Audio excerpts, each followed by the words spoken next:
pag-uusapan natin ngayon, mga bay. Tungkol po ito sa Expo on Foods. Well, kasama natin this morning, mga bay, si Geraldine at si Miss Maricel. Good morning. Good morning. Kamusta na kayong dalawa? Eto, okay lang naman. Okay naman po. na kami. Hindi na itatanong ng ating mga kataong bahay, no? Ito si Miss Geraldine ay sila yung organizer nung expo. Nung expo na Tapos, gagawin. isa sa exhibitor sila Miss Maricel, Abay Maricel. Yes po. Good morning. So, tell us something about Asia Food Expo.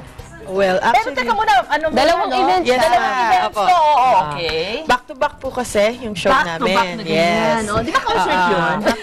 Well, nasa events na rin po yun. No? Sige, sige. Puro po pagkain. But the first one will be ngayong September 1 to 4, yung Food and Drinks Asia. Yun po yung iniimbita namin ngayong araw.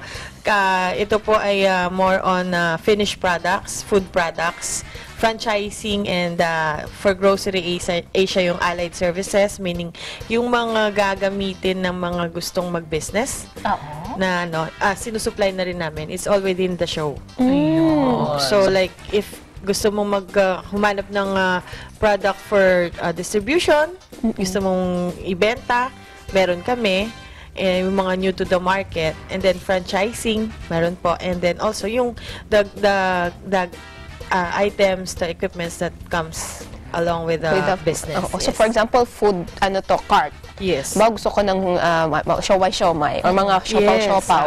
Meron yun. Meron po. Pero meron ding mga big companies na nagpo-provide ng ng franchising. Meron din po. Pero pwede rin na halimbawa ako lang mag-isa tapos sa inyo kukuha ng supply. Meron ganon. Yung distributorship ng product, meron din po kami nun. Yung sarili Mga kong companies. pangalan, ganon. Yes, pwede po Okay. yun. Meron din po. Ilang taon na ito? Kasi annually, ginagawa niyo ito, di ba? Yes, ma'am. Actually, this year, milestone year namin for both back-to-back events. Food and Drinks is now on its 20th year. Ngayon, 20th edition namin sa September 1. And then Asia Food Expo, yung next week namin is on its 25th year. Okay. Doon muna tayo naman. Food and- Kay Maricel. Oo. Hello po. Good morning. Maricel, hindi ito ang first time na kayo kasama dito sa expo na Yes, ito. we've been joining the expo for several years na rin po. And with Miguelitos International Corporation, kanina yung nabanggit ni ma'am, no, we're into franchising and manufacturing business. So, you have the option to franchise, or kung gusto mo ng customized na business mo, or you want to start with your own business na pangalan mo, you can do that with us. So, you assist yung mga bagong mga entrepreneur, mga small-time na entrepreneur. So, yung mga aspiring entrepreneurs natin. SMEs. Yes. Ba? Small and medium Micro. micro.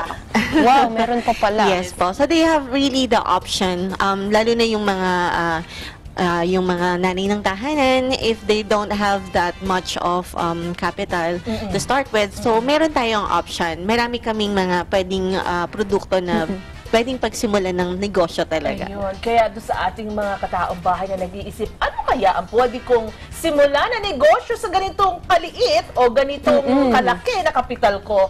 Dito kayo dapat pumunta.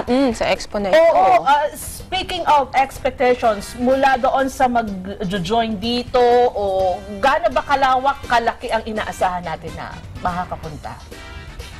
Well, Sa organizer, Geraldine. Sa Food and Drinks Asia po, kasi malaki yung ino-offer natin, no, na opportunity for business. So, actually, hindi kami naglilimit kung sino yung gustong pumunta. Iniimbitahan po namin lahat ng nagbabalak at gustong magnegosyo, no? And also yung kung halimbawa hindi pa naman kaya pero naghahanap na, yung nagre-research, pwede po kayong pumunta rito para makita ninyo, makausap ninyo, at Karoon ng idea. mahawakan ninyo, matikman ninyo yung produkto, no? Parang nandun po silang lahat. At bukod po dyan, meron po kaming mga product demos, lahat, yung mga exhibitors na may slot ng mga product demos and seminars, business seminars for entrepreneurs. Meron po kami niyan. After your registration, libre na po yon, no? So you can go around the event, and then kung may gusto kayo, kasi nakapost naman po yung schedule. So, mga breakout sessions Yes, ito. nakapost naman yung schedule, so pili kayo kung anong gusto nyong attenan that might have your interest for business. And bukod pa doon, meron kaming mga special event highlights, like meron kaming Ultimate Flair Challenge, meron kaming cooking challenge, no? It's a competition between for potential chefs. Mga aspiring chefs po. May bartending, mga Opo. ganon. Flair tending meron din po. So, bali, ito yung schedule no. September 1 is the chef showdown. It's a showdown of professional chefs naman. And then September 2 yung Ultimate Flair Challenge natin. It's a flair tending competition. And then September 3 yun po yung cooking challenge natin. It's a competition between 20 schools. Talaga? So, mga 20 schools and students training naman. centers, yes, for aspiring potential chefs po natin. Pwede natin sila Yes. maging guest dito, yung mga mananalo. Oo. Oh, pwede po. Sabihin nyo lang kung kailan. Oo, Basta diba? pag nanalo, go. Sige. Walang problema. Okay. Si Maricel, may gusto pang idagdag. Yes po, we would like to invite, yun nga, yung mga aspiring business or anyone who would like to start with their own business. With the franchising, we'll be featuring our Miguelitos ice cream and the trailer. This is the first in the market here in the Philippines. In our trailer, we have the Miguelitos ice cream, that's soft serve, and then the fried ice cream, and we'll be also offering a burger. So, 3-in-1 business concept po yan. And then with the manufacturing side naman, we would like to invite those who have like hotels, catering, and restaurant businesses. Yung mga supplies po natin para sa mga business na to, available po yan sa amin. So, on the spot, matitikman nila yan doon. Ayun. Matanong ko lang, Maricel, do you usually monitor yung mga nag-a-avail ng inyong service? Yes, of course. Very important po yan na namomonitor After sales, natin. Yes, opo. Yes, meron kaming mga designated personnel na nag-handle po ng mga ganyang bagay. Ayan. Meron pa akong gusto idagdag. Yun yung pinag-uusapan natin kanina yung sa food and drinks. Ito yung September 1 Yes, to... ma'am. Apo. How about yung sa Asia Food Expo naman? Same Okay. thing ba to? Or- No, it's a very different, although, sige, sabihin na natin, it's all about food. Magkaiba po yung profile, no? Kasi we are talking about Food and Drinks Asia, ng mga entrepreneurs, ganon. Well, Asia Food Expo po is business pa rin, of course, pero it's on a bigger scale. It's an industrial side, manufacturing, packaging. Pero if you're an SME na gusto mong magpalaki, doon punta ka rin. Kasi nandun yung mga talagang mga equipments na kakailanganin mo for a bigger scale production. Na also for packaging, na malalaki na yung mga yields nila, mga ganon. So, even in ingredients and raw materials, nandun po. Pati mga suppliers. Yes, So, ibig sabihin, suppliers. pag mag-start ka ng business, sana nakikinig kayo mga kataong bahay, pag nag-start ka ng business, dito ka sa September 1 to September 1 to 4 yung Food and Drinks Asia. Oo, para sa nag-start. And para dun sa mga SMEs naman na gustong magpalaki. At yun namang gusto pang magdagdag ng equipment or magkumuha ng bago. Mag-expand. O yes, expansion. And then yung mga going into big scale production. Dito po sa Asia Food Expo naman yun. May tanong lang ako kay Maricel. Halimbawa ako, no? Paano? Anong dapat kong gawin pagpunta ko? Or dalhin. Oo. Sa inyo. Anong mga dapat? May requirements ba? For us naman po, wala namang requirements. Just visit us during the expo. Ikinikater naman na makikita naman lahat nila doon yung mga products na ini-offer namin. At the same time, matitikman nila. So, even yung talagang wala pang from the scratch, magkakaroon na sila ng idea how they will start with the business. So, yun po. Available siya doon. Tingnan nila, magkakaroon sila ng idea na, gusto ko pala mag-scramble business or gusto ko pala ng cafe.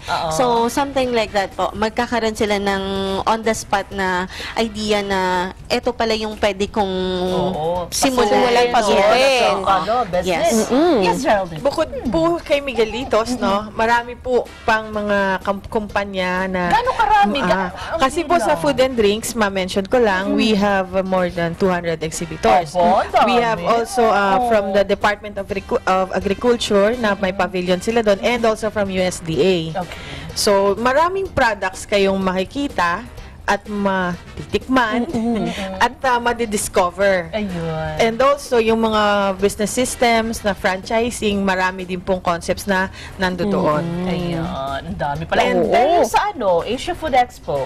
For AFEX po, yun, more 200 on plus din. 500 plus po Mas yan. madami kasi po Asia. Kasi po, we have country pavilions naman from different countries. India, Taiwan, Korea, and meron pa from a bit from Malaysia, from Germany. Marami po kasing foreign company manufacturers na nandito para Puntahan dyan. natin. No, Mami. Babanggit ko lang, no, ma'am, Food and Drinks Asia will be opening on September 1, ano? Ang special, ang guest of honor po natin and keynote speaker will be Senator Grace po. Okay. So, thank you so much sa inyo. Yes, thank you. And good luck. Punta po kayo. Sige. Hanapin namin kayo. Sila Yes po, po. pagpasok pa lang nandun na. Ganun ba? Sa entrance pa lang po makikita nyo na yung booth namin. Ayun. Miguelitos International Punta tayo, Corporation. mga abay. Kita-kita tayo Tama. doon. Oo, pili tayo ng pwede nating masimulan na negosyo. Malaki ang may tutulong nila, mga bay. Maraming salamat ulit sa inyo. Salamat din po. Mga bay, magbabalikan na ang bahay at marami pa tayong pagkukwentuhan. Diyan lang kayo.